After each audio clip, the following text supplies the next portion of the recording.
Welcome back to the deep dive. Today we're doing a really focused look at a single day, a tiny event really that just completely ignited a massive conflict. We're going to 1835, to the settlement of Gonzales, Texas, and the skirmish that people often call the Lexington of Texas. It's really the only place to start if you want to understand the Texas Revolution, not just the big picture, but the mechanics of how these things actually begin. Right. So our mission today is to zoom right in on the specific political moves, the local tensions that took this simmering disagreement and just turned it into open war. And it all centers on one single, very controversial piece of equipment. It does. And that's the thing that our sources just keep coming back to. I mean, big political changes, they rarely start with, a formal declaration. No, not at all. They start with something immediate, something tangible that everyone can point to and say, okay, that's the line, you cross that and we're done talking. And this is a perfect case study for that. The big ideas, self-governance, federalism, the Constitution of 1824, they're abstract. But the trigger, the thing that made people actually risk their lives, was the physical attempt to take a small cannon. So that's the question we have to follow. How does this huge political fight over federalism get boiled down into a military standoff over one 6-pound cannon? Let's set the scene first. Okay, so to get the friction here, you have to look at the political climate leading right up to 1835. The Texian settlers, they were operating under a specific set of rules. The Constitution of 1824. Exactly, which was a federalist system. Yeah. And that's key. It meant that the different Mexican states, including Coahuila y Tejas, had significant local autonomy. They had representation. They had control. And the person who just tears that all up is President Santa Anna. He's the catalyst for all of this. He is the catalyst. The moment he really consolidates power, things shift. And they shift violently towards centralism. Which is the exact opposite of federalism. The exact opposite. It's a betrayal of that original pact. Centralism is all about stripping power from the states and pulling it all into Mexico City. It gets rid of local courts. It forces communities to accept whatever the capital dictates. Self-governance is just gone. Okay, let's pause on that because we have to think what that actually means for someone on the ground in a small settlement. This isn't just theory for them. Oh, not at all. Imagine you're living miles and miles from the capital. You rely on your local officials for everything, for justice, for safety, for defense. Right. And then suddenly, that's gone. The judge in your town is now some appointee from the central government who has no local ties. Your taxes might suddenly go up without your consent. And, critically, you might be forced to quarter troops. Which the Federalist system protected them from. It did. The core fear was that they were losing control over their lives, over their property, their families, their futures. It seems like a pretty clear formula for dissent. And if you're a central authority and you fear a rebellion, what's the first thing you do? You take away their ability to rebel. You take their guns. His strategy was direct. In September 1835, Santa Anna issues clear orders for the Mexican military to start actively disarming Texian settlements. Take away the tools of resistance before things can boil over. And that political decision suddenly puts a tiny, pretty remote settlement like Gonzales right in the crosshairs. Right. The military focuses on Gonzales not because it's a huge strategic hub, but because of one specific thing they know is there. The cannon. And this is where the historical irony is just immense. This wasn't some weapon the Texians had bought or smuggled in for a rebellion. No. Our sources are really clear on this.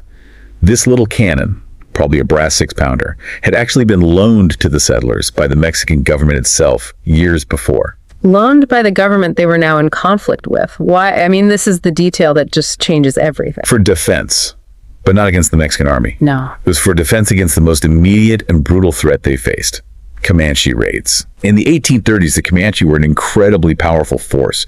Their raids on these settlements were a constant existential danger. So the settlers needed that piece of artillery, just to fire warnings to defend their homes. It was a tool for basic survival. So if you connect those dots, the government in Mexico City is sending two messages at the same time. First, we're tearing up the political system that guarantees your rights. And second, we're taking away the only tool you have to survive a very real threat that we aren't helping you with. That is precisely why it escalated. For the settlers, this order to retrieve the cannon wasn't just bureaucracy. It felt like a deliberate act of disarmament combined with, well, a death sentence. Yeah. They saw it as the last step in stripping away everything. And who was the poor guy sent to actually carry out this order? That job fell to a Mexican officer, Lieutenant Francisco de Castañeda. He was sent out with about 100 soldiers. His orders were simple. Go to Gonzales, get the cannon, bring it back to Bexar. And the assumption, I guess, was that they would just comply. I think so. But when Castañeda gets to Gonzales in late September, he doesn't find compliance. He finds obstruction. Okay, so how do they respond at first? They can't fight 100 soldiers right away. No, so they use stall tactics. A few of the settlers meet Castañeda at the riverbank and tell him, the alcalde, the mayor, isn't here, so we can't possibly give you an answer. A polite but very firm no. Exactly. They were buying time. Buying time to do what? To gather more men, I assume. Gather more men and to hide the evidence. While the leaders were stalling Castañeda on one side of the Guadalupe River, the townspeople were busy. They took the cannon and concealed it. They hid it. Some accounts say they buried it in a peach orchard. This was an active, town-wide act of defiance. The message was clear. You are not getting this cannon, not peacefully. You have to feel for Castañeda a little here. He has his orders, but he's stuck. He can't cross the river. The Texians are blocking the ferry, so he's basically in a standoff for days. It was an incredibly tense waiting game. He tried to negotiate. He sent messages saying the government didn't mean any harm. Which they obviously didn't believe. Not for a second. And every hour that Castañeda waited, the news was spreading. More armed Texian volunteers were pouring into Gonzales from the surrounding areas, swelling their numbers. And this is where we get to the moment it all becomes irreversible, where the political argument becomes a declaration of war, and it all comes down to a piece of cloth. The flag. Yeah. And it wasn't some official government-made flag. It was a homemade grassroots symbol of pure defiance. Right. They took a white banner. They painted a crude picture of the cannon on it, and then they wrote the 4 words that basically sealed the fate of Texas. Come and take it. That's not a negotiation tactic. That's a challenge. It is a direct challenge. There's no ambiguity there. The flag goes up, and then, in the pre-dawn hours of October 2nd, the Texians decide to deliver the message in person. They cross the river. They cross the river. Their force has grown to maybe 150 men by now, and they attack Castañeda's smaller group. So they attacked. The Texians fired the first shot of the revolution. That's the historical consensus, yes. They initiated the conflict to make their resistance undeniable. The actual fight was, well, it was very brief. It was more of a skirmish. Not a huge battle. No, only 1 Mexican soldier was killed. But strategically, it was a massive victory for the Texians. Castañeda realized he was outnumbered by a force that was absolutely committed to fighting, and he had no orders to start a full-scale war. So he retreated. And that small skirmish over a cannon that maybe fired once or twice in the actual fight, that becomes the historical starting point. That's it. The confrontation at Gonzales on October 2, 1835, is the undeniable start of the Texas Revolution. It moved the whole thing from political argument into armed insurrection. So the government's attempt to enforce its new centralist power by taking this one little piece of local defense. It backfired spectacularly. It gave the revolutionaries the perfect, tangible flashpoint and a killer slogan. What's so amazing is how the symbol completely took over from the object. The battle wasn't really fought over the text of the 1824 Constitution. It was fought over a cannon that represented the right to defend your own home, free from some distant central power. That is the essential insight. That cannon was a tool for local survival against the Comanche. The second the central government tried to take that tool, the settlers merged the two ideas. Right. Defending the cannon became the same thing as defending their political rights. Yeah. The physical and the political became one. So this whole deep dive, it really shows you the mechanism of revolution in miniature. You start with Santa Anna's big political shift to centralism. That creates a fear of disarmament. Mm-hmm. That fear then gets focused like a magnifying glass onto one object, the Comanche defense cannon. And that leads to the defiant slogan, the flag, and finally, the first shots of a war. And you have to remember, for them, both threats were equally real.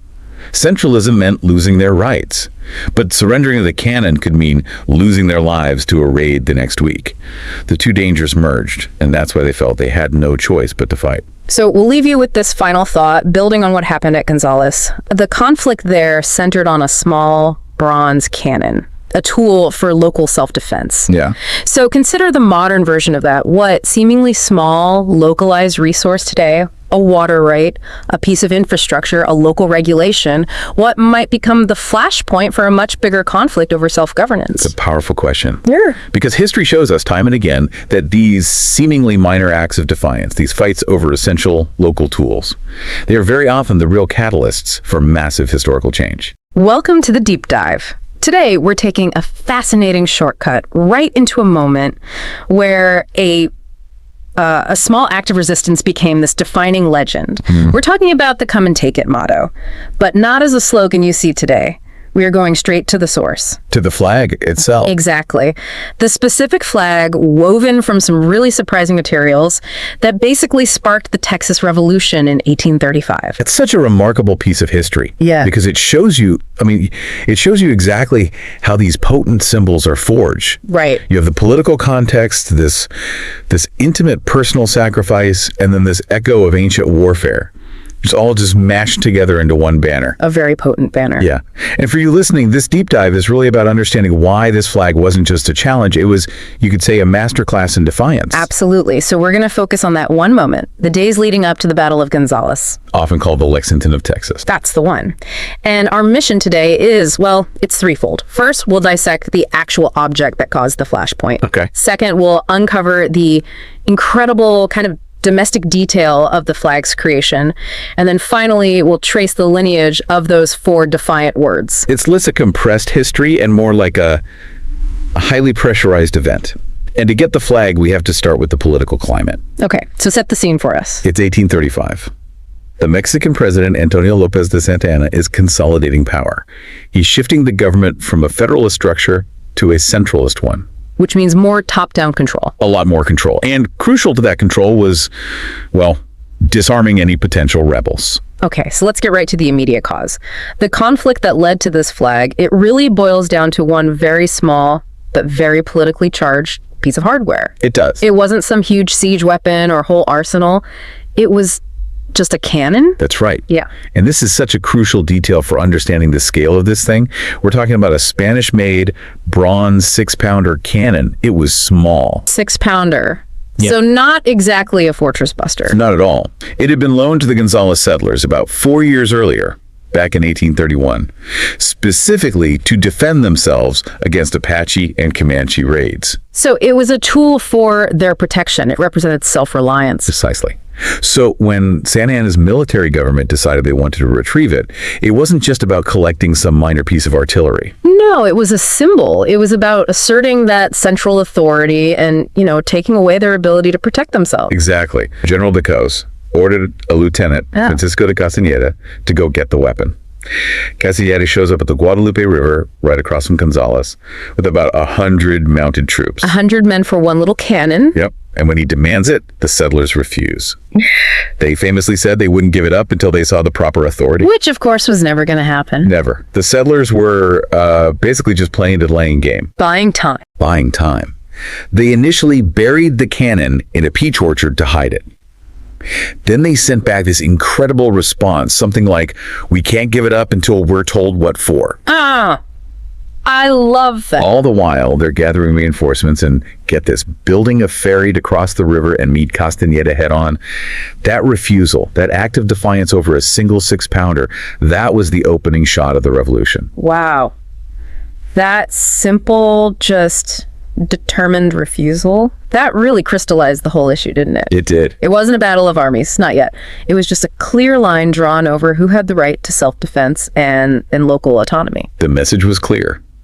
If you want this cannon, you're going to have to fight for it. And that tension, that standoff, it demanded a symbol. They couldn't just stand there shouting across a river. No, they needed a physical manifestation of their intent, something the Mexican troops could see. And that brings us to the flag itself. This is where the motto was actually born on a piece of fabric waved during that standoff. And, this is where it gets truly interesting, because the flag's creation involved some completely unexpected domestic details that just contrast so sharply with the military intent. Most people probably assume these revolutionary banners are, grim, heavy military grade things. Right. This one was anything but. The fabric came from a wedding dress. A wedding dress. It's shocking when you first hear it. It is. To think this emblem of martial defiance was physically constructed from something associated with, well, peace and hope and domestic life, that detail completely transforms the nature of what they were sacrificing. And you have to think about the social weight of that material. The fabric belonged to Naomi DeWitt. Okay. And on the frontier, material wealth was scarce. A high-quality garment like a wedding dress wasn't just a dress. It represented a family's past, a future promise. It was a significant economic asset. A treasured possession. Absolutely. Yeah. So to cut that up, to repurpose it, that was the community signaling that their commitment to this fight went way beyond personal possessions. You're right. It elevates the whole thing from a dispute among men in a field to a communal, deeply rooted decision. It involved every family. And the women were sacrificing the literal fabric of their settled domestic lives for the sake of future political freedom. It's incredibly powerful. It really is. So who actually did the sewing? Do we know? Well, this is where the historical record gets a little ambiguous. The sources consistently point to the women of the settlement, primarily a woman named Sarah Seeley DeWitt and her daughter Eveline. Okay, so that's one version. Right. But then other accounts credit two other women, Caroline Zumwalt and Eveline DeWitt. So there's some uncertainty. Does that ambiguity about who exactly made it, does that matter? I think it does, but maybe not in the way you'd think. The ambiguity itself kind of underscores the collective nature of it all. I see. Whether it's a Sarah or Caroline leading the effort, the key takeaway is that the creation of this symbol was a shared communal thing. It was initiated by the women of Gonzales, who were otherwise, excluded from the fighting. So the symbol belonged to everyone in the settlement. Exactly. That's a fantastic way to put it. It wasn't some committee decision. It was a collaborative act of rebellion. So these women, they take this light, delicate material and create an image that is just stark and unmistakable. The visual elements were so straightforward, but overwhelmingly powerful. You have this white or maybe beige flag from the dress material, right, and on it, they drew the very object of contention, a black silhouette of that 6-pounder cannon. The cannon itself. Right there in the middle. Above the cannon was a lone star, a clear visual signal of Texan identity. And underneath, in these bold black letters, the motto. A cannon, a star, and 4 words that basically demanded a choice: retreat or fight. Yep. That simplicity is so powerful. Right. And that takes us to our next section, tracing the lineage of the phrase itself. Because come and take it, it just feels ancient, and as we know, it is. It absolutely is. And if we connect this to the bigger picture, you can see the settlers were making a very deliberate rhetorical move. This phrase wasn't some sudden burst of creativity. No, it was an invocation. A direct invocation of a classical military challenge. We're talking about Sparta. We are talking about King Leonidas III of Sparta, Battle of Thermopylae, 480 BC. The 300. That's the one. When the massive Persian army, led by Xerxes, demanded that the vastly outnumbered Spartans surrender their weapons, Leonidas' response was the legendary Molon Labe. Which translates very simply to come and take them. Exactly. And this is vital.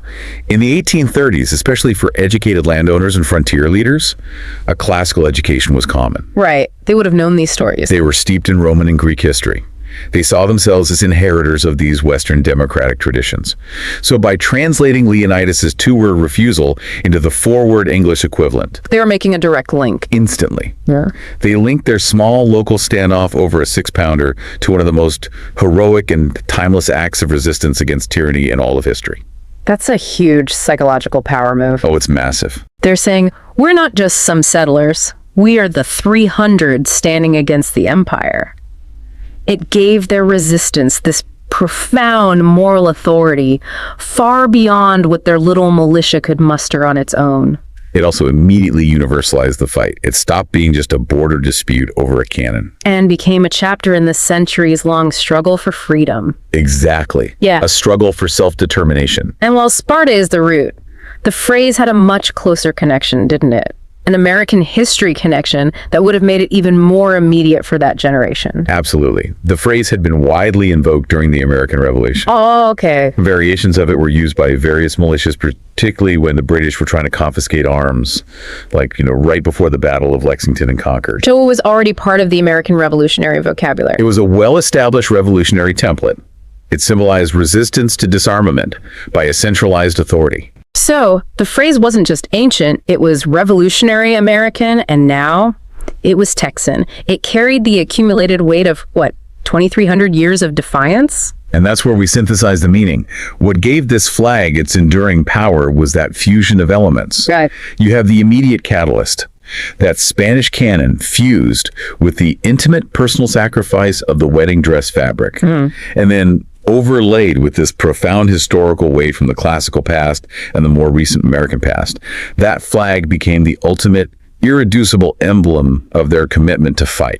That really is the definition of a powerful symbol, isn't it? It holds all those layers of meaning all at once. We started with a small 6-pounder cannon in 1835. Yeah. And we trace its story back through the American Revolution, right into the valleys of ancient Greece. We covered how that shift toward Mexican centralism made retreating that little Spanish cannon such a flashpoint, turning a minor weapon into a massive political symbol. And we learned that the flag itself was crafted from Naomi DeWitt's wedding dress, detailing the huge social sacrifice involved in that. And crucially, we traced the motto itself back through the centuries, confirming that the settlers knew exactly what they were doing. They knew the rhetorical power they were harnessing by invoking King Leonidas. It really shows you how quickly a local argument can be elevated into this epic struggle, just through the creation of a powerful, layered symbol. It's a remarkable example of how material culture and classical education could intersect to drive a real-world conflict. Yeah. And as you reflect on this piece of history, here's a final thought for you to consider. Okay. When we analyze symbols of conflict, we often focus on the audacity of the words. But how much of this flag's enduring power comes specifically from the intimate material used to create it, the wedding dress, versus just the historical weight of the words themselves? That's a great question. I mean, think about the role that these non-military creative acts of defiance play in transforming political disagreement into a national identity. A truly profound question to end on. Thank you for joining us for this deep dive into the resilient and, the highly calculated defiance behind Come and Take It. A pleasure. We'll catch you next time. Welcome back to the Deep Dive. Today, we are opening up a topic that is, it's foundational to an entire state's history, the Battle of Gonzales. But we're not here to just celebrate the victory or that famous Come and Take It flag. We're here because this seemingly small skirmish presents one of the biggest challenges in historical research. Yeah, trying to make sense of numbers that just don't line up. Exactly. Yeah. Our mission today is a deep dive into the real detective work of history. When you look at an event that essentially kicked off a revolution, like Gonzales, how do historians actually cut through all the bias, the incomplete records, and the political spin to figure out the basic facts? And that's the key. Specifically, how do they figure out the true casualty counts when every single primary source has an agenda? And that framework is so crucial. Our source material for this really focuses on the methodology used to verify the impact, not so much the blow-by-blow of the fight itself. It's a fascinating paradox, really.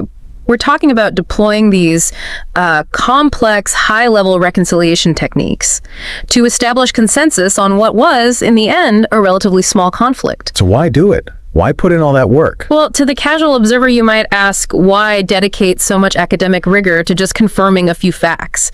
But the answer is that the integrity of the whole founding narrative, it depends on it. Okay, let's unpack that. If you're listening, you might assume that for something as pivotal as the start of the Texas Revolution, there would be, meticulous records. Do you think so? But you mentioned this was a relatively small skirmish. So why is it so incredibly hard to get straight casualty numbers? Well, the difficulty really just stems from the immediate logistical chaos, and that's pretty characteristic of the first shots of any conflict. Right. First, this wasn't some formal army engagement. It involved local Texian militia who had just gathered. They were not focused on filing detailed after-action reports or cataloging their losses. Let alone the enemy's losses. Precisely.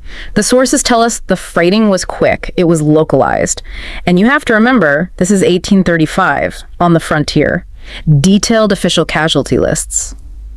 They often just weren't kept. Or if they were on scraps of paper that get lost or destroyed. So it's an issue of missing data, but also just poor archival conditions from the get-go. Exactly. So we're not just missing a few pages from a ledger here. We're dealing with a situation where the combatants themselves didn't really realize they were, making history. That's a great way to put it. They were just reacting to the moment, which means the initial documentation is just fundamentally sparse and all over the place. Absolutely. The documentation isn't robust, and it's certainly not centralized. That logistical reality of missing records, that forms the baseline challenge, but that is only half the battle. Okay, what's the other half? The much larger hurdle, and the one that requires the historian's sophisticated toolkit, is dealing with the accounts that do exist. Here's where it gets really interesting. We move from these accidental information gaps to intentional distortion of the narrative.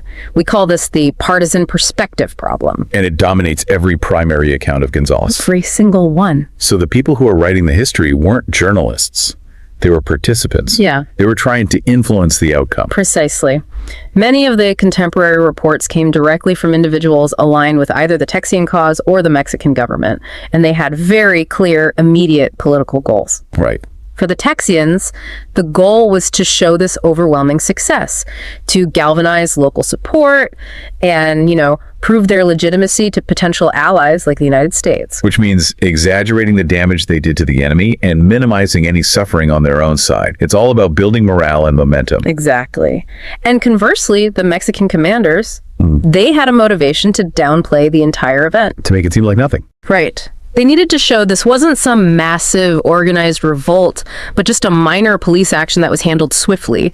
This meant reporting their own losses, if any, as negligible, and casting the Texians' actions as totally ineffective. That immediately puts any historian in a really difficult position. If we looked at actual documented claims, what kind of gulf are we talking about here? Can you give us a concrete example of this contradiction? Oh, yeah.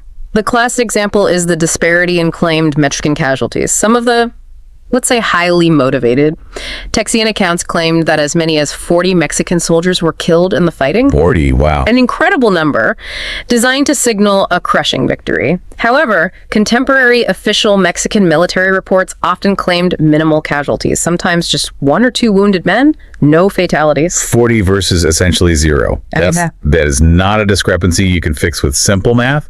That requires some serious critical filtering. It does. So if I, as a modern reader, see an official military dispatch from the Mexican side, wouldn't that automatically carry more weight than, say, a private Texian diary entry claiming this miracle victory? That is the essential question of source prioritization, isn't it? You might think an official document is inherently more reliable, but historians realize that official documents from military commands are often the most politicized sources. Especially when they're reporting back to a nervous central government. Absolutely. They have a vested interest in demonstrating control and competence. The private Texian diary, while it's biased toward the Texian cause, might also contain useful tactical details if the writer was focused more on their personal experience than the big political narrative. I see. The key here is you have to recognize the source's agenda first. You can't just add the numbers up and divide by 2. You have to analyze why the number 40 was chosen by that Texian writer and why the number 1 was chosen by the Mexican commander. The rhetorical pieces of evidence before their factual reports. That makes the job sound less like counting bodies and more like psychological analysis. So what is the academic solution to this? This intentional bias coupled with huge gaps in the records. What's in the historian's toolkit? The core method is triangulation and developing a kind of hierarchy of evidence. Since we know the primary accounts are driven by rhetoric, historians have to rely on cross-referencing against less motivated sources, or forensic indicators. So you gather everything you can find, Texian, Mexican, any third-party sources, and you just check where they overlap. Where they converge, yeah. Let's delve into that hierarchy for a second. If the Texian side claims 40 dead, what kind of evidence do you need to functionally overturn that huge claim and establish the consensus of minimal casualties? Good question. What do you look for? You look for corroborating evidence that's difficult to fake for political reasons. For example, if 40 Mexican soldiers really died, there should be some kind of administrative fallout. Like what? Burial records, medical reports, confirmed reports of missing personnel, even local Texian accounts mentioning, a large-scale burial operation afterwards. And the evidence. It simply does not exist. So the lack of supporting documentation, particularly the lack of physical evidence like burial sites or extensive official reports, that weighs heavily against the sensational Texian claims. It does. Historians have to prioritize evidence that is harder to manufacture for propaganda purposes. So an eyewitness testimony claiming a high kill count even if it's a primary source, is given a very low weight if it stands alone. Very low. Okay. Especially if it serves the political goals of the source. It's considered unreliable until it's corroborated. Okay, so what would corroboration look like? Well, if 3 separate Mexican reports written by different units in different locations, say 1 military dispatch, 1 private letter from a soldier, and 1 later official inquiry, if they all converge around the idea of 1 or 2 wounded. That convergence, despite the official bias, suggests a tactical reality that's far closer to the lower number. It's a methodological standard practice for reconciling conflicting casualty reports across all periods of history. The Battle of Gonzales is a perfect early laboratory for this kind of critical analysis. This level of analysis is really what makes history a science, not just a collection of stories. It requires applying, deep skepticism to every single document. Absolutely. The critical source analysis involves reading every document not just for what it says, but for why it says it. You're actively accounting for potential exaggerations or omissions in every piece of evidence. And this methodology is what leads us to the ultimate finding about Gonzales. Okay, so after all that triangulation and filtering and accounting for spin, what is the academic consensus? We started with claims from 40 dead to 1 wounded. What do historians conclude about the actual casualty numbers? The ultimate consensus, it confirms what the sparse records suggested all along. Historians conclude that casualties were indeed minimal. Yeah.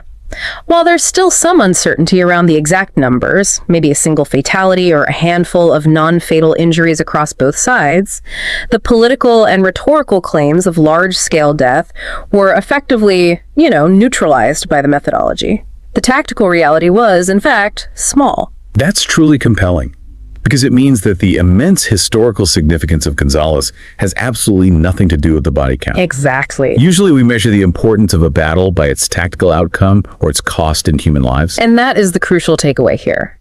The battle's primary value lies not in its tactical or deadly impact, but in its role as the unambiguous catalyst in the Texas Revolution. It was the first act of military defiance. It was. It's the moment the Texians refused the Mexican government's demands, the moment negotiation ended and the shooting started. The fact that casualties were so low almost underscores the symbolic defiance, doesn't it? The importance wasn't in winning a bloody fight. It was in the successful defense of a small symbolic cannon and the rallying cry that started the war. It was a political victory disguised as a military skirmish.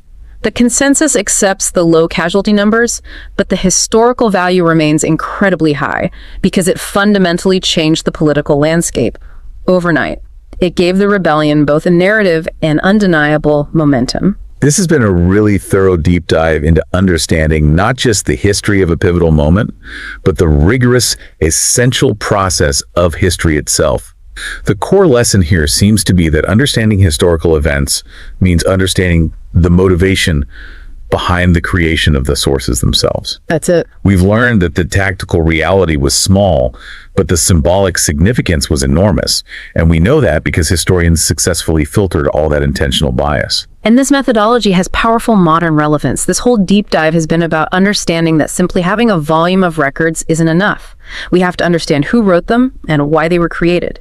This kind of critical source analysis is the essential technique for navigating modern information overload. No question. So consider this. If establishing the minimal facts of a small 19th century skirmish required this sophisticated level of cross-referencing and bias filtering, what techniques should you be employing today when conflicts generate millions of biased high-speed reports online? A very good question. Think about the difference between tactical reality and the symbolic narrative in contemporary conflicts, and how that gap is constantly being exploited.